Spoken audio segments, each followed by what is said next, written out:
Ako po si Roderick Paulate. Ayan. Doon,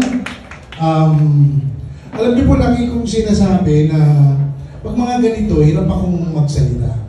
Sinasabi ko yun kahit sa mami ko, kahit kay Tito Swani, tapos kausap ko si Donald kanina. Sabi niya, salita ka kasi mahal ka naman, mami. Sabi ko, mahal ko din naman siya.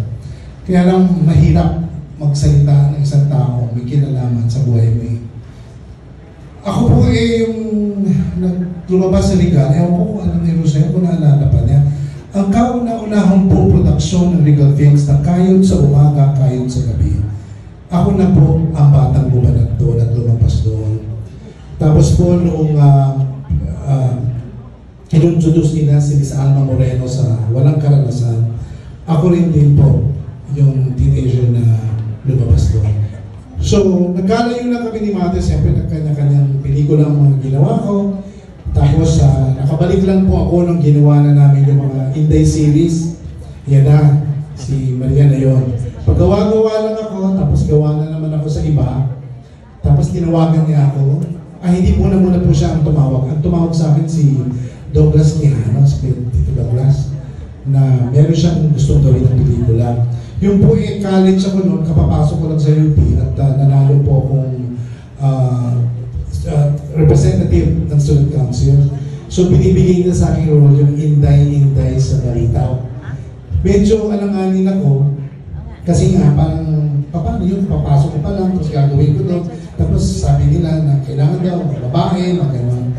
So finally, sinabi ni Douglas na may kakausap sa akin. Yun na nga, ang ating kaibigan kanina nandito, si Ma'am Charo Santos. In other words, andyan siya? Ayan! Thank you ha. Doon nagsimula na ha. Diba? Talaga. So anyway, after that, ginawa na nila, sila Madu, andito mo, nalagaan tayo, ginawa natin yun, at nag-click naman ang Inday sa Balita. So, pero hindi pa po kinukuha ng legal permanently. Hindi ba? So, nung gumawa pa ako ng pelikula, tapos tinawagan na kami ni Maria, at kinukuha na ako at gusto na niyang pumilma ako doon ng kontrata para gawin namin yung Jack and Boy.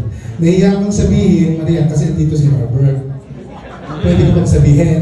Pwede kong sabihin. Kasi po, Mother, kasi nung kausap ko si Mother, sabi niya, Maria, gagawin natin ang kayong dalawa. Gawin natin ang Jack and Jill. Sabi niya, gagawin po natin ang Jack and Jill. Ako, gawin niyo yung Jack and Jill. Gagawin natin. Maria, kasado na. Gawin natin yun.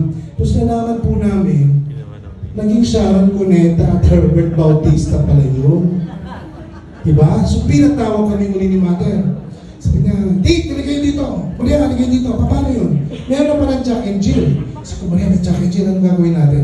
Tingnan mo na, meron yung ginaganon-ganon na. Ang pangalan nun? Jack and Boy. Yun na lang. Gawin natin ng Jack and Boy. Actually, masasabi ko rin po na talagang yung relationship at masasabi ko rin na yung mga panahong nagbabox office yung mga pelikula namin. Ando doon si Charo at Malu, di ba? Sila yung malaki po rin na nagawa. Kumbaga yung team yan eh. Kumbaga si Mother, na talaga naman ang vision niya, grabe, no? Pero yung ra-ra at tunak talaga, Charo Santos yun at Malu Santos.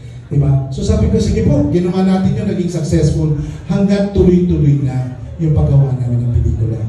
Pelikula po ito, I've been in the business for how many years? Pero hindi ko sasabihin kung ilang years. Hindi naman, lapo-lapo. Pero iba po kasi yung naging relasyon ko kay Mother Lily. Actually, magkakampi sila, may mamang ko, nag-uusap sila tungkol sa akin. Pero alam niyo po, marami na ako naging producer. Ewan ko kung alam ito ng mga anak ni Mother. Pero si Don lang yata alam kasi there was a time nalagaan din ako ni Don, di ba? Hindi nila alam na kung paano din ako inalagaan ni Mother. Si Mother, kapag nagtadating kami, siya lang yata ang producer na nakaharang yung kotse dyan. Di ba may dating studio dyan? Naalala mo, Maria? Yung kotse niya naka-block doon sa pinto ang lalabasan namin ni Maria. Nakataas ang paa.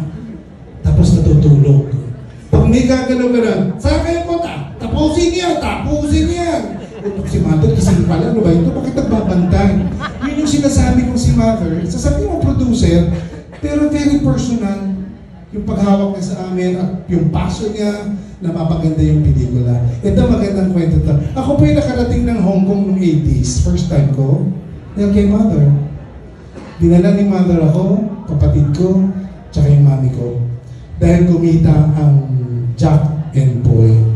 So dinala niya ako, saan niya ako dinadala sa Hong Kong, lakad-lakad kami. Tapos naalala ko yun, ito share ko na, binigyan niya akong pera. 4,000 Hong Kong dollars. Tanda ko yun.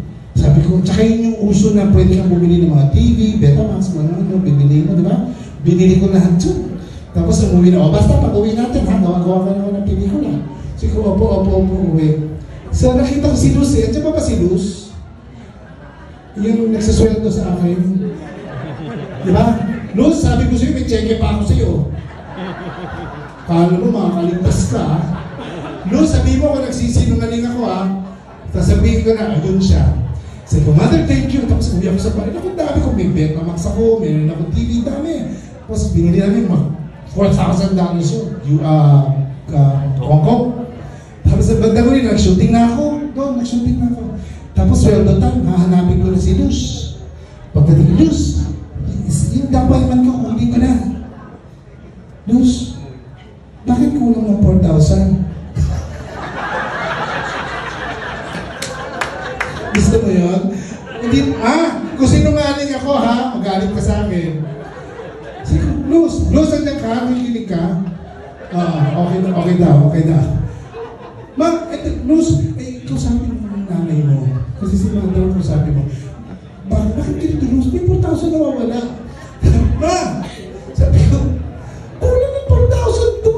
Bakit kulang ng? Ibig sabihin converted na. Ginagamit ko na lang para makarelate kayo. Kulang ng 4,000 daw.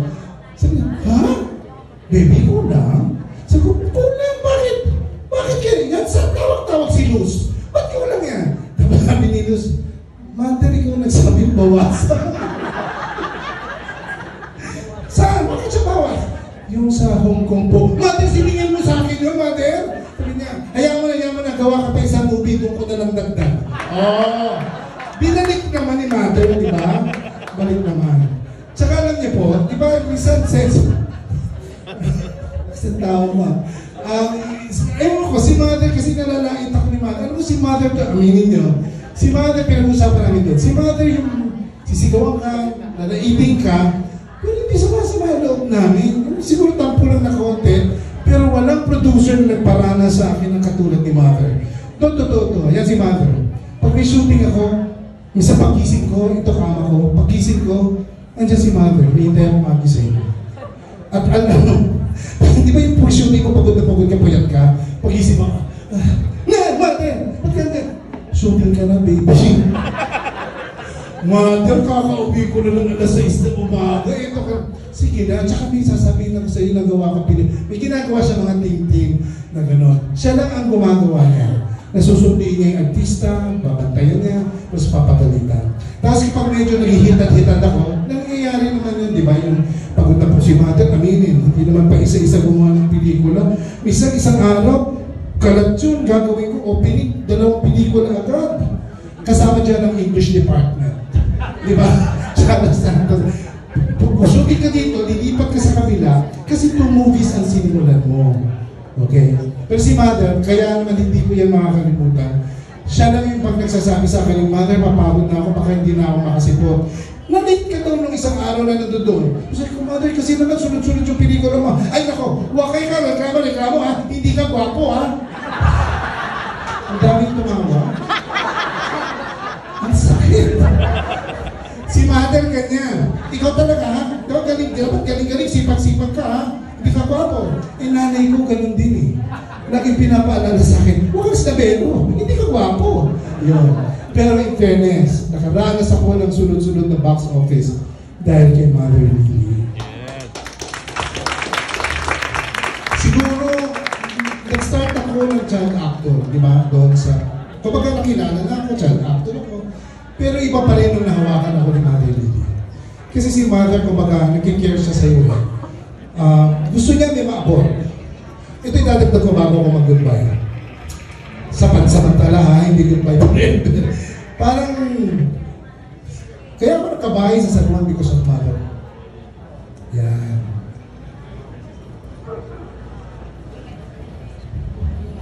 Yun na. Okay na yun. Yun, thank you. Kasi si mother, kumbaga, gusto niya may nangyayari sa mga artista niya. Hindi pwede yung, wala na yung artista ka lang pero wala kang napundar sa buhay. Hindi ganun si mother. O sabihin na natin na minsan kuripot si mother. Pero hindi mo doon makikita sa pera lang yung paghawak na sa'yo, Herbert, HB. Yung makikita mo yung pagmamahal niya sa mother. Kaya ako, kahit napapagalitan niya ako, kung tutusin, alam niya ni Maria, si mother, nakialam din yan sa love life ko. Totoo yan. Sabi ni Maria, huwag ko daw banggitin kung sino. Pero, nakikialam siya kasi gusto niya tumama ang buhay mo. Kaya masasabi ko lang, alam ko marami pa magsasalita, malaki ang utang na loob ko kung bakit din nakilala pa si Roderick Paulate. Mother, hanggang ngayon trending pa rin po ang mga pelikula ko sa legal films. Katulad ng Bala at Mistake, andyan dyan pa rin. Paulit-ulit na nagpe-trending siya, ibig sabihin maganda talaga yung proyekto natin. Tsaka sa mga pamilya niya, Sir, Don, salamat talaga. Malaki ang utang na loob ko kay Mother. Hindi lang siya nag-invest ng pelikula at pera sa akin. Nag-invest siya ng puso at bilang ina. Siya lang ang nakakasita sa akin. Siya lang ang nakakapinta sa akin. Pero kahit pinipintasan niya ako, 100% pinagtatanggol ako ni Mother Lily at huwag ako sisiraan ng iba kasi siya ang makakaaway. Kaya maraming salamat, ma'am. Thank you. Thank you for everything. Wherever you are, hindi pa rin mag-showbiz business without Mother Lily. At sasabihin ko diretso, wala nang papalit at walang makakagaya o papalit kay Mother Lily. Good evening po sa inyo lahat. Love you, Mother.